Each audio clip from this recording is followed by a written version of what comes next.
je suis tellement excitée là parce qu'aujourd'hui là, il y a une aventure. Il y a une aventure. Regardez ça, regardez ça. Ça, c'est ma future caisse. Et ce qui est intéressant, c'est que je vais la conduire aujourd'hui. Hein. Je vais la conduire aujourd'hui. Et je suis pas sûre que vous êtes sûr. Parce que on risque de... Est-ce que je peux dire ça? On risque de violer la loi aujourd'hui. Hein.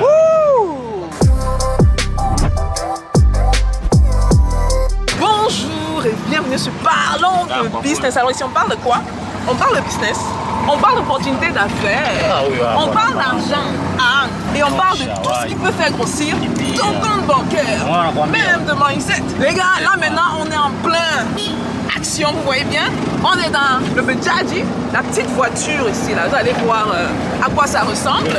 Et on est en train d'aller dans un endroit où il pourra m'apprendre à conduire le Bajaji, où je préfère mon premier agent, vrai agent ici en Tanzanie. Hein? Est-ce que j'ai le droit de conduire? Je dirais probablement oui ou non, qui sait. Je ne veux pas qu'on dise que j'ai violé la loi parce que c'est interdit, strictement interdit de violer la loi quand on arrive dans un pays. Et je vous déconseille vivement de faire la même chose comme d'habitude. On s'en va dans une localité très intéressante parce qu'aujourd'hui c'est un jour quand même assez calme. Mais vous savez que le calme et moi, c'est un peu dérangeant.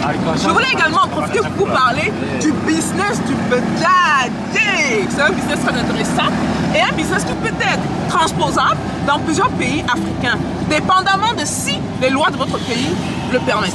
Mais avant ça, on s'en va à l'endroit même où on va m'apprendre le Bajaji. Allons-y les gars, allons-y.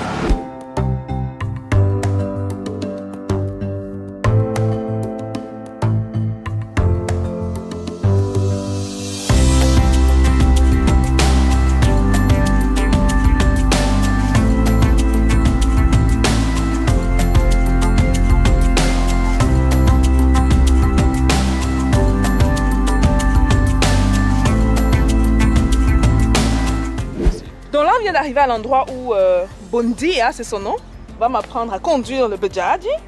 Je vais m'asseoir à côté de lui. Mais déjà, j'aurais quelques questions.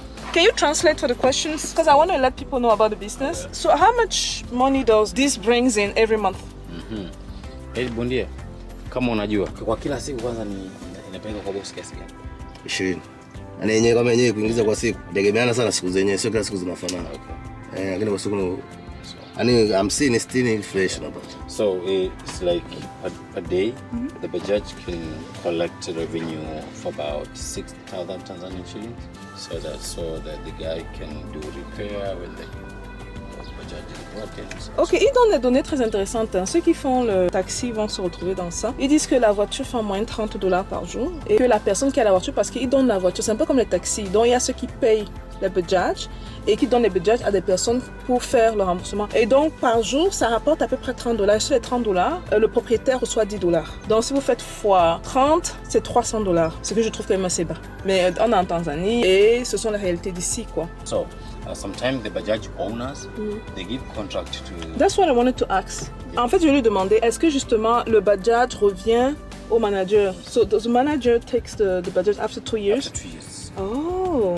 Donc le gars se fait en moyenne $300 par mois. Vous faites x12. C'est pas pire, mais bon, il y a meilleur business. Ça fait 3600 l'année. x2, 7200. Maintenant, il faut aussi savoir combien il a payé le Bajaj. So who takes care of the reparation and everything in the car?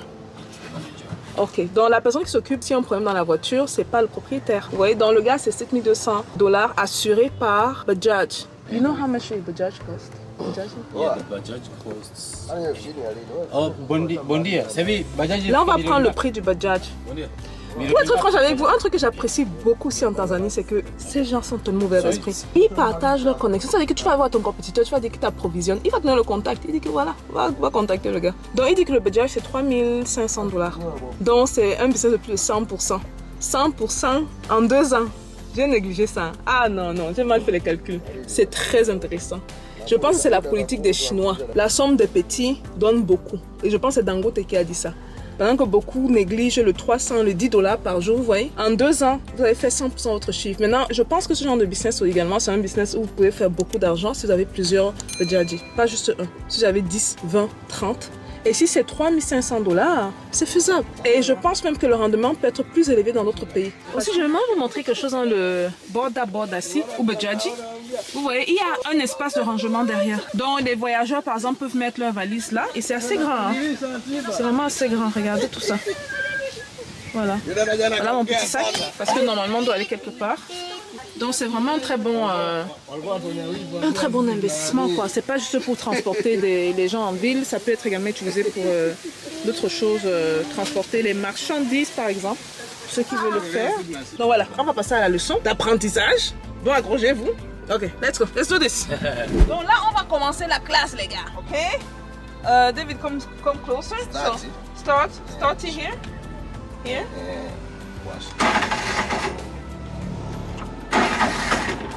Hold. Okay. Ça commence mal, hein?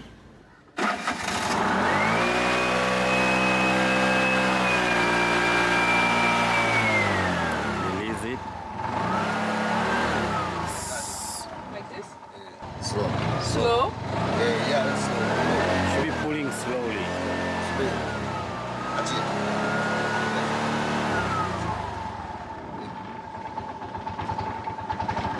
Oh. Oh, it's like the motorbike. Yeah, it's a motorbike. C'est comme une moto, quoi. Yeah. Moto. Donc là, très intéressant. Regardez, c'est comme dans une voiture. Hein. You see these numbers? Vous voyez ce numéro, je parle en anglais. En fait, ce sont les vitesses. Donc N, c'est pour neutre, c'est pour s'arrêter. 1, on avance. 2, je pense au 3, c'est la vitesse maximum. Hein. What is R? R nani? Ara. Reverse. Reverse. Donc retour en arrière. So let me start again. Yeah, just start. Ha! Oh, this one? Yeah.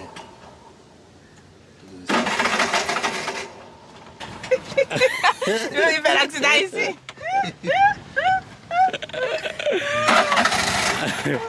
Voici ce que je fais de mes vacances. J'ai juste posé me reposer aujourd'hui, mais nah! On apprend à conduire le Bajaji. On veut faire la langue. Là, ça fait 8 minutes exactement. Il m'apprend ça. Donc là, on va s'essayer.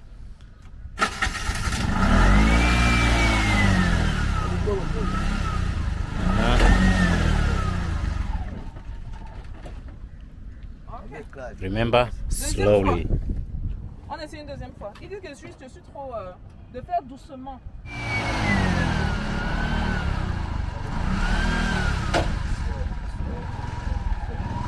Mm-hmm.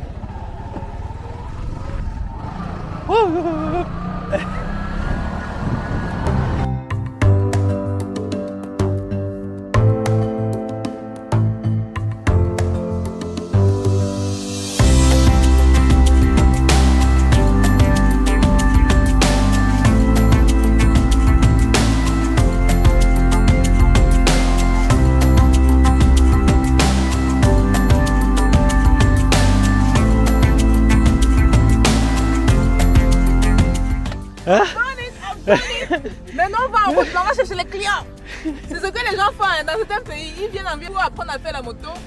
15 minutes, 1 heure, c'est bon, ils sont en route. Est-ce qu'on va faire ça ici alors? Non, les gars, c'est pas encouragé. Really? Yeah, thank you so much. Thank you. Je me sens accomplie. Je suis prête à faire l'argent en Tanzanie. Et vous? Voilà. That was fun. Thank you. Asante. Thank you so much. That's really appreciated. Ah, dis donc. Les gars, vous pensez quoi de ça? Est-ce qu'on refait ça?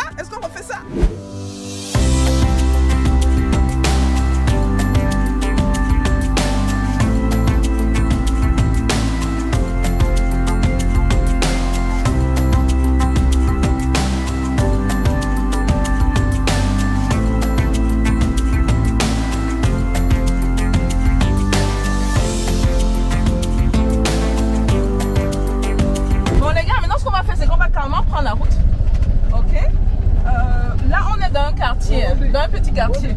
Donc c'est pas comme si on va aller en route, là je n'ai pas de permis. Je vois déjà les avocats de l'auto-école venir dire que oui mais c'est dangereux. Et vous avez raison. Donc c'est totalement interdit de faire ça. Mais on va s'amuser. On va conduire un peu dans le quartier. Et voilà. Je sais pas si vous êtes prêts. Oh. bruit là, c'est le bac du Bedjadji, qu'on appelle également Bota Bota. Ça c'est mon nom favori. Je dis Bedjadji comme ça, mais Bota Bota sont les locaux qui disent ça. Parce qu'on a gratté en voulant sortir du stade. Et on va s'amuser les gars, on va s'amuser. Il faut avoir le goût du risque, hein, le risque mesuré bien sûr. En fait les réflexes sont venus rapidement parce que je fais également la moto. Donc là il va s'asseoir à côté, juste au cas où. Vous voyez qu'on fait les choses dans la sécurité.